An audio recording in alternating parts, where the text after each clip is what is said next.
Hello everyone. आज जरा हम लोग न्यूक्लियोफिलिसिटी देखेंगे। Order of nucleophilicity, order of stability, जरा चेक करते हैं ये सब होता क्या है। नाउ ऑलवेज रिमेंबर दिस, एक छोटा सा बात याद रखिए आप। या देखो, जब तक नेगेटिव चार्ज है, क्या है, जब तक नेगेटिव चार्ज है, जितना नेगेटिव चार्ज ज्यादा रहेगा उतना ही न्यूक्लियोफिलिसिटी ज्यादा रहेगा। जो जितना नेगेटिव चार्ज ज्यादा रहेगा उतना न्यूक्लियोफिलिसिटी ज्यादा रहेगा। और हमको पता है चार्ज जितना ज्यादा रहता है उतना स्टेबिलिटी कम होता है। तो ऑलवेज रिमेंबर दिस। तो जितना न्यूक्लियोफिलिसिटी ज्यादा उतना नेगेटिव चार्ज ज्यादा, और चार्ज ज्यादा हो तो स्टेबिलिटी कम। कि बहुत बार एमसीक्यूज में पूछते हैं इंक्रीजिंग या डिक्रीजिंग ऑर्डर ऑफ न्यूक्लियोफिलिसिटी या increasing and decreasing order of stability. तो न्यूक्लियोफिलिसिटी और स्टेबिलिटी हमेशा उल्टा सुल्टा चलता है। चलो अब जरा चेक करते हैं। Now have a look at this. तो मुझे बोलो, न्यूक्लियोफाइल है, nucleophile is a negatively charge species, सबको पता है। तो ये है अपना न्यूक्लियोफाइल, इसमें लोन पेयर है।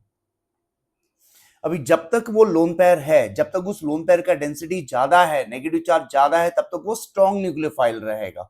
और अगर उस लोन पेयर का डेंसिटी कम हुआ तो उसका न्यूक्लियोफिलिसिटी कम होगा और स्टेबिलिटी बढ़ेगा। अभी कंफ्यूजन अवॉइड करने के लिए हम लोग सिर्फ न्यूक्लियोफिलिसिटी में बात करेंगे। और एक बात दिमाग में क्या याद रखिए आप लोगों ने, न्यूक्लियोफिलिसिटी और स्टेबिलिटी हमेशा उल्टा सुल्टा चलता है। तो अब देखो करना क्या है। Now have a look at this. हम लोग इसको डायग्रामेटिक रिप्रेजेंटेशन में डालते हैं because diagrammatic representations are easy to understand. तो सबसे पहले खुद से एक सवाल पूछोगे तुम लोग, ये जो चार्ज है, ये जो अपना चार्ज है, ये लोन पेयर है, ये लोन पेयर ठिकाने लगता है कि ठिकाने नहीं लगता? अभी तुम लोग सोचोगे ये क्या बात हुआ, ठिकाने लगता है कि नहीं लगता। मुझे बोलो, अगर लोन पेयर ठिकाने लग रहा है यानी लोन पेयर का बॉन्ड बन रहा है, तो इसी को हम लोग रेजोनेंस बोलते हैं। क्या बोलते हैं इसको? रेजोनेंस बोलते हैं। और अगर रेजोनेंस जानना है, सिंपल रेजोनेंस क्या है, इक्विवेलेंट रेजोनेंस क्या है, तो ऑलरेडी एक वीडियो अपलोड किया है, पहले वो चेक करो, उसके बाद में न्यूक्लियोफिलिसिटी में आना। फॉर एग्जाम्पल दिस, एक छोटा सा एग्जाम्पल देता हूं मैं आपको। से फॉर एग्जाम्पल दिस, देखना अभी। से ये एक न्यूक्लियोफाइल है, ये नेगेटिवली चार्ज, ये न्यूक्लियोफाइल है। ओके, ये पहला मॉलिक्यूल है और ये दूसरा nucleophile. Have a look at this. CH3 CH2 CH2, ये दूसरा न्यूक्लियोफाइल है। अभी स्ट्रॉन्गर न्यूक्लियोफाइल कौन रहेगा? तो सबसे पहले खुद से एक बात पूछोगे, चार्ज ठिकाने लगता है कि नहीं लगता। अगर चार्ज ठिकाने लगता है तो उसको हम लोग रेजोनेंस बोलेंगे। तो मुझे बोलो, जो पहला कंपाउंड मुझे दिख रहा है, क्या यहाँ पे लोन पेयर का बॉन्ड बनेगा? तुम लोग बोलेगे हाँ बनेगा, क्योंकि रेजोनेंस में हम लोग ने सीखा है लोन पेयर का बॉन्ड बनेगा। तो आगे मेरे पास पाई बॉन्ड है जिसका लोन पेयर बनेगा। तो मुझे बोलो, पहले स्ट्रक्चर में ये जो नेगेटिव चार्ज है ये बढ़ रहा है कि कम हो रहा है? ऑफकोर्स कम हो रहा है, कि लोन पेयर ठिकाने लग गया। और अगर नेगेटिव चार्ज कम हो रहा है, अगर नेगेटिव चार्ज कम हो रहा है तो न्यूक्लियोफिलिसिटी कम हो रहा है और स्टेबिलिटी बढ़ रहा है। वही सेकंड एग्जांपल देखो, क्या यहाँ पे लोन पेयर का बॉन्ड बनेगा? बिल्कुल नहीं। क्यों नहीं बनेगा? क्योंकि इस कार्बन के पास आगे वीक पाई बॉन्ड नहीं है, तो यहाँ पे रेजोनेंस होने वाला नहीं है। यहाँ पे नेगेटिव चार्ज का इंटेंसिटी, नेगेटिव चार्ज का डेंसिटी वैसा का वैसा बना रहेगा। तो मुझे बताओ, किसके पास नेगेटिव चार्ज का डेंसिटी ज्यादा है, फर्स्ट की सेकंड? सेकंड। तो अगर न्यूक्लियोफिलिसिटी का बात करें तो समझ के चलो, second is a stronger nucleophile than first. Are you getting it? लेकिन वही अगर स्टेबिलिटी पूछा है तो बराबर उल्टा हो जाएगा। जितना नेगेटिव चार्ज कम रहेगा उतना स्टेबिलिटी ज्यादा रहेगा। तो कहां पे नेगेटिव चार्ज कम है? पहले में। क्यों पहले में नेगेटिव चार्ज कम है? क्योंकि उसका रेजोनेंस हुआ है, लोन पेयर का बॉन्ड बना, क्योंकि आगे एक वीक पाई बॉन्ड था जिसका लोन पेयर में कन्वर्ट होगा। तो कौन ज्यादा स्टेबल रहेगा? पहला वाला ज्यादा स्टेबल रहेगा। Are you getting what I am trying to say? तो न्यूक्लियोफिलिसिटी और स्टेबिलिटी कैसे रहता है? उल्टा सुल्टा। तो सबसे पहले खुद से क्या पूछोगे, लोन पेयर ठिकाने लगता है कि नहीं लगता? लोन पेयर ठिकाने लगता है कि नहीं लगता? इसको जरा निकाल दे रहे यहां से। ओके, नाउ लिसन, से फॉर एग्जांपल दिस। अभी अगर दोनों केस में लोन पेयर ठिकाने लग रहा है यानी रेजोनेंस है, तो रेजोनेंस में जैसे मैंने आपको पहले ही बोला है, रेजोनेंस में दो प्रकार होते हैं, जरा चेक करना before watching this video. Go for resonance वाला। एक होता है सिंपल रेजोनेंस, और एक होता है इक्विवेलेंट रेजोनेंस। अभी सिंपल रेजोनेंस, इक्विवेलेंट रेजोनेंस कैसे आइडेंटिफाई करते हैं ये वीडियो में हम लोग डिस्कस कर चुके हैं। उसमें क्या होता है तो तुम लोग बोलोगे हाँ हमको पता है। सिंपल रेजोनेंस में चार्ज गेट्स डिस्पर्स, यानी चार्ज कम नहीं होता, सिर्फ यहां वहां घूमता रहता है। वेरएज इक्विवेलेंट रेजोनेंस में चार्ज सीधा कम होता है, चार्ज गेट्स डिस्ट्रीब्यूटेड। फर्क पता है? तो मुझे बोलो कहां पे नेगेटिव चार्ज ज्यादा रहेगा, सिंपल की इक्विवेलेंट? तो सिंपल में नेगेटिव चार्ज ज्यादा होता है क्योंकि वो चार्ज कम नहीं होता, सिर्फ घूमता रहता है। तो अगर न्यूक्लियोफिलिसिटी की बात करें तो मुझे बोलो who will be a stronger nucleophile? Simple resonance is a stronger nucleophile and equivalent resonance will be a weaker nucleophile. तो हमेशा एक बात याद रखो, बोलो सबसे पहले खुद से क्या पूछोगे कि लोन पेयर ठिकाने लगता है कि नहीं लगता। अगर लोन पेयर ठिकाने लग गया तो समझ में आ जाएगा कि नेगेटिव चार्ज कम हो रहा है, यानी न्यूक्लियोफिलिसिटी कम है। बहुत बार क्या होता है सबके सब ऑप्शंस में वो नेगेटिव चार्ज ठिकाने लग जाता है, यानी चारों के चारों ऑप्शन में रेजोनेंस है। तो भी खुद से क्या पूछोगे, रेजोनेंस सिंपल है कि इक्विवेलेंट है? कैसे आइडेंटिफाई करना है ऑलरेडी डिस्कशन में हो चुका है, पहले वो वाला वीडियो देखना। और फिर यहां पे आते अभी क्या होगा, सपोज चार्ज ठिकाने अगर नहीं लग रहा है, अगर नेगेटिव चार्ज ठिकाने नहीं लग रहा है तो नेगेटिव चार्ज का डेंसिटी जबरदस्त है, तो ये स्ट्रॉन्ग न्यूक्लियोफाइल है। हो सकता है कि चारों के चारों ऑप्शन में नेगेटिव चार्ज ठिकाने ना लगे, तो अभी खुद से क्या पूछोगे, हैव लुक एट दिस। वो जो अपना न्यूक्लियोफाइल है वो सेम एटम है कि डिफरेंट एटम है? खुद से ये बात जरूर पूछना, सेम एटम है कि डिफरेंट एटम है। अभी करना क्या है, अगर सेम एटम रहेगा तो इंडक्टिव इफेक्ट चेक करेंगे। कैसे चेक करेंगे, अभी हम लोग बहुत सारे एग्जांपल्स लेंगे, पता चल जाएगा। Plus I and minus I. और अगर डिफरेंट एटम्स रहेगा तो always remember nucleophilicity is directly proportional to size. जिस न्यूक्लियोफाइल का साइज बड़ा रहेगा उसका न्यूक्लियोफिलिसिटी ज्यादा रहेगा क्योंकि उस पर ज्यादा नेगेटिव चार्ज होता है। ओके, अभी हम लोग बहुत सारा एग्जांपल सॉल्व करेंगे। बोलो तो फिलहाल क्या चल रहा है, न्यूक्लियोफिलिसिटी का ऑर्डर मुझे डिसाइड करना है, इंक्रीजिंग या डिक्रीजिंग ऑर्डर ऑफ न्यूक्लियोफिलिसिटी। सबसे पहले खुद से एक ही चीज पूछोगे, चार्ज ठिकाने लगता है कि नहीं लगता? अगर चार्ज ठिकाने लग गया तो इसको हम लोग रेजोनेंस बोलते हैं। चारों के चारों ऑप्शन में रेजोनेंस हो रहा है, तो नेक्स्ट सवाल खुद से क्या पूछोगे, सिंपल है कि इक्विवेलेंट है? और अगर चार्ज ठिकाने नहीं लगता तो रेजोनेंस नहीं होने वाला। अगर चारों के चारों ऑप्शन में चार्ज ठिकाने नहीं लग रहा है तो खुद से क्या पूछोगे, सेम एटम है कि डिफरेंट एटम है? चलो अभी इसी से रिलेटेड एग्जांपल लेते हैं, यानी तुम लोगों को समझ में आ जाएगा। Now look at this first example, nucleophilicity. Arrange the following in the decreasing order of nucleophilicity. कोई प्रॉब्लम नहीं, दिख रहा है लोन पेयर नेगेटिव चार्ज। खुद से क्या पूछना है, चार्ज ठिकाने लगता है कि नहीं लगता? तो बोलो पहले एग्जांपल में लोन पेयर का बॉन्ड बनेगा, तुम लोग बोलोगे हाँ बनेगा, क्योंकि इस कार्बन के पास आगे पाई बॉन्ड है, pi bond is a weak bond, तो यहाँ पे बढ़िया रेजोनेंस हुआ है। क्या हुआ है, बढ़िया रेजोनेंस। तो यहाँ पे नेगेटिव चार्ज का डेंसिटी कम हो रहा है। सेकंड वाले ऑप्शन में क्या लोन पेयर का बॉन्ड बनेगा? बिल्कुल नहीं, क्योंकि आगे मेरे पास पाई बॉन्ड नहीं है। तो मुझे ही बताओ कहां पे नेगेटिव चार्ज ज्यादा है, फर्स्ट में कि सेकंड में? तो सेकंड में नेगेटिव चार्ज ज्यादा है क्योंकि वहां पे लोन पेयर ठिकाने नहीं लगा। तो who is a strong nucleophile, पहला कि दूसरा? Yes, so this is a strong nucleophile. Are you getting it? So second is a stronger nucleophile, पहला वाला is a lesser nucleophile। Decreasing order में अरेंज कर सकते हो। Look at the next example. फिर से एक बार खुद से एक ही चीज पूछोगे, क्या पूछना है, चार्ज ठिकाने लगता है कि नहीं लगता? चलो बताओ फटाफट, मुझे बताओ ये न्यूक्लियोफाइल है, क्या लोन पेयर का बॉन्ड बनेगा? तुम लोग बोलोगे हाँ बनेगा। लोन पेयर का बॉन्ड बनेगा तो आगे मेरे पास पाई बॉन्ड है उसका लोन पेयर बनने के लिए, तो ये तो रेजोनेंस है। सेकेंड वाला देखो, क्या लोन पेयर का बॉन्ड बनेगा? तुम लोग बोलोगे हाँ बनेगा, कि लोन पेयर का बॉन्ड बनेगा तो बॉन्ड का लोन पेयर बनेगा। ओ भाई साहब, इसमें भी लोन पेयर ठिकाने लग रहा है। तीसरे वाले में देखो, लोन पेयर का बॉन्ड बनेगा, अरे भाई फंस गए, तीनों के तीनों में रेजोनेंस हो रहा है, तीनों के तीनों में रेजोनेंस हो रहा है। जरा एक स्क्रीन पीछे आगे चेक करते हैं। ओके, तो यहाँ पे तीनों के तीनों ऑप्शन में लोन पेयर का बॉन्ड बन रहा है, रेजोनेंस है। तो अभी खुद से क्या पूछोगे, सिंपल रेजोनेंस है कि इक्विवेलेंट रेजोनेंस है? Who is a stronger nucleophile? Simple resonance is a stronger nucleophile। क्यों? क्योंकि वहां पे चार्ज कम नहीं होता, सिर्फ घूमता है, और इक्विवेलेंट में चार्ज कम होता है। इसलिए वापस एक बार बोल रहा हूं, ये वीडियो देखने से पहले सिंपल और इक्विवेलेंट रेजोनेंस का वीडियो जरूर देखना, नहीं तो फिर गेस करते रहोगे काय चल रहा है। तो बोलो तीनों के तीनों एग्जाम्पल है रेजोनेंस। पहला वाला is a story of simple resonance. अभी जिन लोगों ने वीडियो नहीं देखा रहेगा वो सोचते रहेंगे इसको कैसे पता चला, ये तो सिंपल रेजोनेंस है। सेकेंड इज इक्विवेलेंट रेजोनेंस, सोचते रहोगे इसको कैसे पता चला। थर्ड इज इक्विवेलेंट रेजोनेंस, इसलिए नेवर ब्रेक हायरार्की, पहले रेजोनेंस देखो बाद में यहां पे आना, नहीं तो ये देखने की जरूरत नहीं है। तो बोलो who is a stronger nucleophile, simple वाला। तो one thing is for sure, अगर न्यूक्लियोफिलिसिटी चाहिए तो पहला वाला is the strongest nucleophile.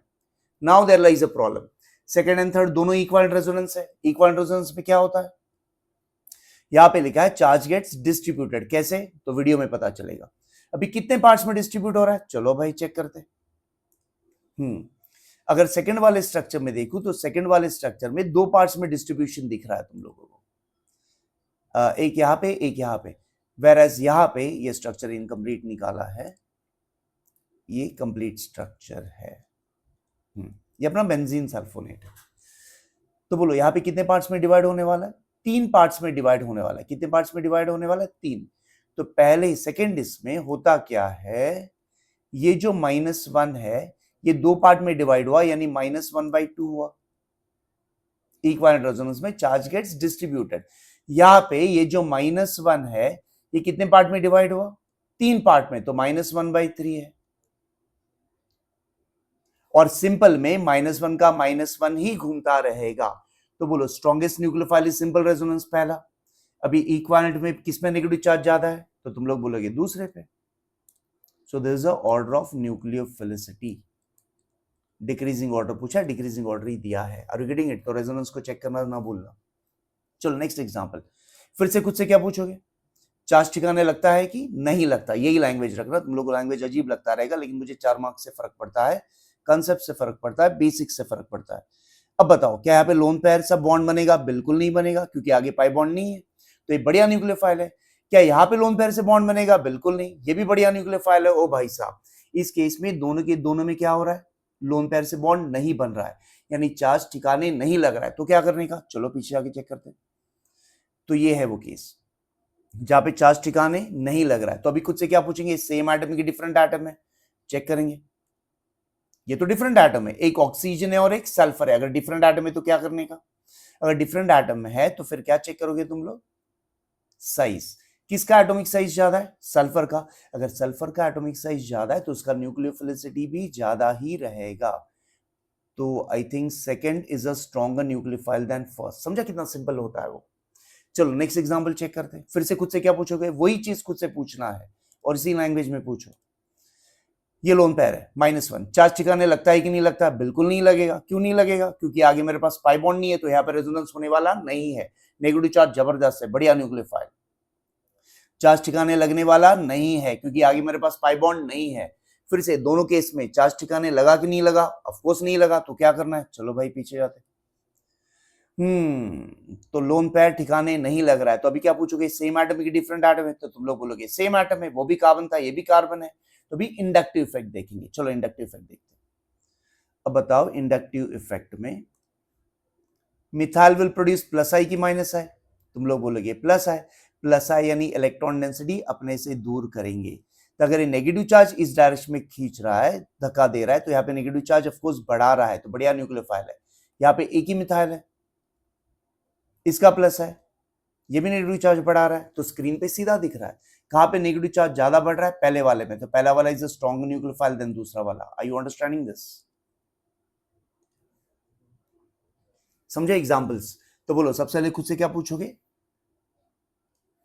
Lone pair ठिकाने लग रहा है कि नहीं लग रहा है। अगर लोन पेयर ठिकाने लग गया, यानी नेगेटिव चार्ज कम हुआ, नेगेटिव चार्ज कम हुआ तो न्यूक्लियोफिलिसिटी कम हुआ, लेकिन स्टेबिलिटी बढ़ा, उसका रेजोनेंस बोलते हैं। चारों के चारों ऑप्शन में रेजोनेंस हो रहा है, तो क्या करने का, सिंपल है कि इक्वल है, कैसे वो चेक करना पड़ेगा तुम लोग। और चार्ज ठिकाने नहीं लग रहा है, तो वेरी सिंपल, सेम एटम की different atom. Is this clear. अभी एक बढ़िया बात बताने जा रहा हूं। अगर हैलाइड आयंस रहेंगे, have look at this, in case of halide ions, तो वहां पे बी केयरफुल। अगर कभी भी कॉम्पिटेटिव एग्जाम में नीट जेई सीईटी में हैलाइड आयंस के बारे में पूछा गया regarding it's nucleophilicity, of course nucleophilicity चल रहा है अपना, यहाँ पे लिखने के गलत है भाई, हट जा तू। न्यूक्लियोफिलिसिटी, तो ऑलवेज रिमेंबर हैलाइड आयंस के केस में उनको बताना पड़ेगा कि तुम लोग का सॉल्वेंट कौन सा है। ऑफ कोर्स हैलोजेंस आर, उसका कंपाउंड्स आर पोलार, तो डिसॉल्व करने के लिए मुझे पोलार सॉल्वेंट ही चाहिए। कौन सा सॉल्वेंट चाहिए? पोलार। तो ये पोलार सॉल्वेंट है। नीचे वाले में हैलाइड आयंस अगर निकालना है कंपाउंड से तो अल्काइल हाइड्राइड्स या एनी हैलाइड्स आर पोलार, तो मुझे पोलार सॉल्वेंट ही चाहिए, पोलार सॉल्वेंट। तो दोनों में फर्क क्या है? दोनों में फर्क ये है, बात पे ध्यान देना। पहला वाला इस पोलार प्रोटिक सॉल्वेंट, प्रोटिक यानी जिसके पास H प्लस प्रोटॉन होता है, and next is polar aprotic solvent, aprotic यानी जिसके पास H प्लस नहीं होता। उसका एग्जाम्पल तुम लोग SN2 में देख चुके हो। पोलार अप्रोटिक सॉल्वेंट में आई थिंक DMF आता है, DMSO आता है, this are all polar aprotic solvent. Anyway, आज मुद्दा वो नहीं है। तो पहले वाले केस में ये जो हैलाइड आयन बना है किसमें डिसॉल्व किया है?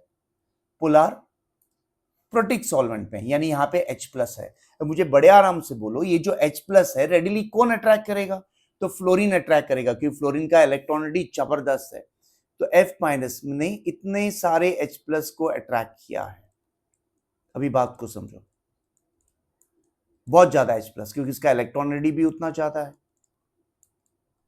बस करो भाई, इतना H प्लस। क्या क्लोरीन उतने ही H प्लस को अट्रैक्ट करेगा? उससे ज्यादा कि उससे कम? तो तुम लोग बोलोगे उससे कम, क्योंकि क्लोरीन का इलेक्ट्रॉनिटी कम है, तो क्लोरीन ने कम H प्लस को अट्रैक्ट किया है। ब्रोमीन, उसका इलेक्ट्रॉनिटी और भी कम है, तो ये प्रोटॉन्स को और भी कम अट्रैक्ट करेगा। ये प्रोटॉन्स कहां से आया भाई? तूने ही तो ऐड किया, पोलार प्रोटिक सॉल्वेंट। आयोडीन और भी कम, क्योंकि इसका इलेक्ट्रॉनिटी कम है। तो अभी जरा स्क्रीन पे देखो, कहां पे नेगेटिव चार्ज का डेंसिटी जबरदस्त दिख रहा है? जहां पे नेगेटिव चार्ज का डेंसिटी जबरदस्त दिख रहा है वो बढ़िया न्यूक्लियोफाइल है। तो I माइनस में मुझे नेगेटिव चार्ज का डेंसिटी जबरदस्त दिख रहा है कि वहां पे H प्लस कम है। क्यों H प्लस कम है? क्योंकि आयोडीन का इलेक्ट्रॉन नेगेटिविटी कम है, तो ज्यादा H प्लस को नहीं अट्रैक्ट कर पाए। सो this is the order of nucleophilicity in case of halide ions. अगर सॉल्वेंट कौन सा रहेगा? Polar protic solvent. नीचे वाला एग्जांपल देखो, क्या पोलार प्रोटिक है कि अप्रोटिक है? अप्रोटिक है, तो इसके पास H प्लस नहीं है। तो इस केस में ये जो नेगेटिवली चार्ज आयन है H प्लस को खींचने वाले नहीं है। तो क्या करने का? वेरी सिंपल, किसी भी केस में चार्ज ठिकाने लगने वाला है नहीं, क्योंकि रेजोनेंस का चांस ही नहीं है। तो जरा पीछे आते हैं। तो आई थिंक ये वाला मुद्दा हो गया। सेम एटम की डिफरेंट एटम है, तो भाई डिफरेंट एटम है, डिफरेंट एटम में तो क्या चेक करते हैं? Size is directly proportional to nucleophilicity. तो हैलाइड में किसका साइज ज्यादा है? आयोडीन का, तो naturally iodine will be a strong nucleophile. Are you getting it? समझे कि नहीं समझे? Is this clear? अभी तुम लोग बोलोगे ऐसे क्या हुआ? तो याद रखना ये सबके लिए चलता है एक्सेप्ट फॉर, बोलना नहीं भाई कि मैंने कंफ्यूज किया, लिख रहा हूं यहां पे एक्सेप्ट फॉर हैलाइड आयंस, नहीं तो सब लोग फंस जाएंगे और बाद में नाम मेरा आएगा। Except for halide ions. अच्छा, यानी हैलाइड आयंस में ये नहीं देखते? बिल्कुल नहीं देखते। चलो भाई, पहले वाले का तो मुद्दा ही अलग था। पहले वाले में पोलार प्रोटिक सॉल्वेंट था, H प्लस को रेडिली फ्लोरीन ने ज्यादा एब्जॉर्ब किया है, तो वहां पे नेगेटिव चार्ज कम है, न्यूक्लियोफिलिसिटी कम है। नीचे वाले में पोलार अप्रोटिक है, तो क्या साइज देखेंगे? बिल्कुल नहीं। Who is highly electronegative? भाई फ्लोरीन। तो कहां पे नेगेटिव चार्ज ज्यादा है? फ्लोरीन पे, इसलिए यहाँ पे न्यूक्लियोफिलिसिटी ये हुआ। आप समझे? बहुत बार एमसीक्यूज में रीजन पूछते हैं। ऑर्डर ऑफ न्यूक्लियोफिलिसिटी दिया जाता है, पहले वाला एग्जांपल की बात कर रहे हो, order of nucleophilicity of halide ion in polar protic solvent is this. उसका रीजन अगर पूछा तो रीजन तो टिक करना पड़ेगा हम लोग को। तो इसका रीजन क्या होगा? Something related to H plus का डेंसिटी ज्यादा होने के कारण नेगेटिव चार्ज कम होते जाता है। This a keywords. वहां पे एग्जैक्ट सेंटेंस फॉर्मेशन क्या होगे? तो चारों ऑप्शन रीड करके तुम लोग को समझ में आना चाहिए। और यहाँ पे वेरी सिंपल, इलेक्ट्रॉन नेगेटिविटी ज्यादा है तो नेगेटिव चार्ज ज्यादा है, इसलिए न्यूक्लियोफिलिसिटी ज्यादा है। बी वेरी केयरफुल अगर रीजन पूछा तो हैलाइड्स में न्यूक्लियोफिलिसिटी उल्टा सुल्टा होता है, उसके लिए उनको हमेशा तुम लोग को क्या देना पड़ेगा कि भाई सॉल्वेंट कौन सा है, प्रोटिक है कि अप्रोटिक है। Is this clear? तो इतना एग्जाम्पल और मोर देन सफिशिएंट। बहुत सारा एग्जाम्पल गूगल पे मिलेगा, मॉड्यूल में मिलेगा, सॉल्व करके देखना। तो बोलो एक छोटा सा रिवीजन फटाफट। तो बोलो न्यूक्लियोफिलिसिटी, जितना नेगेटिव चार्ज ज्यादा रहेगा, अपना काम हो चुका है, जितना नेगेटिव चार्ज ज्यादा रहेगा उतना न्यूक्लियोफिलिसिटी ज्यादा रहेगा, लेकिन चार्ज ज्यादा हो तो स्टेबिलिटी कम। सबसे पहले खुद से क्या पूछेगा जनता कि लोन पेयर ठिकाने लगता है कि नहीं लगता। अगर लोन पेयर ठिकाने लग रहा है तो उसको रेजोनेंस, फिर से क्या पूछेगा भाई सिंपल है कि इक्विवेलेंट है, उसके लिए वीडियो जरूर चेक करना तो तुम लोग को बात समझ में आता है how to identify simple and equivalent.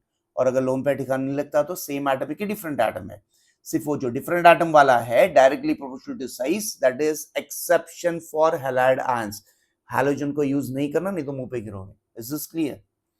तो this was fantastic, wonderful. Okay, चलो बाय एवरीवन, और यूज जरूर करना हो, देखना कुछ काम हो रहा है कि नहीं हो रहा है।